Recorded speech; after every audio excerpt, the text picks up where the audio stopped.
ஏமாற்ற நினைத்த ஒருவருக்கு கோபத்தால் இல்லை, புத்திசாலித்தனத்தால் பதில் கொடுத்தா என்ன நடக்கும் தெரியுமா? வாங்க, அது ஒரு சின்ன கதை மூலம் பார்க்கலாம். ஒரு ஊர்ல ஒருத்தர் தன்னுடைய கிணத்தை இன்னொருவருக்கு விற்றார்.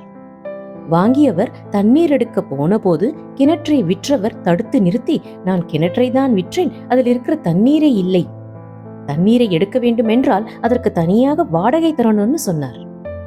வாங்கியவர் கொஞ்சம் கூட கோவப்படாம அமைதியாக, அப்படியா, அப்போ உங்க தண்ணீரை உடனே காலி பண்ணிட்டு போங்க, இல்ல என் கிணத்துல உங்க தண்ணீரை வச்சதுக்கு நீங்க எனக்கு வாடகை கொடுக்கணும்னு சொன்னார். அவ்வளவுதான். ஏமாற்ற நினைத்தவர் பதில் சொல்ல முடியாமல் திணறி விட்டார். இந்த கதையின் நீதி என்னவென்றால், மற்றவர்களை ஏமாற்ற நினைப்பது புத்திசாலித்தனம் இல்லை. உண்மையான புத்திசாலித்தனம் என்பது நியாயத்தோடும் நேர்மையோடும் நடப்பதுதான். பேராசை சில நேரம் வெல்லலாம், ஆனால் நியாயம் இறுதியில் வென்றே தீரும். இப்படி வாழ்க்கைக்கு வழிகாட்டும் சிந்தனைகளை தொடர்ந்து கேட்க சிந்தனை பாதையை சப்ஸ்கிரைப் செய்து இணைந்திருங்கள்.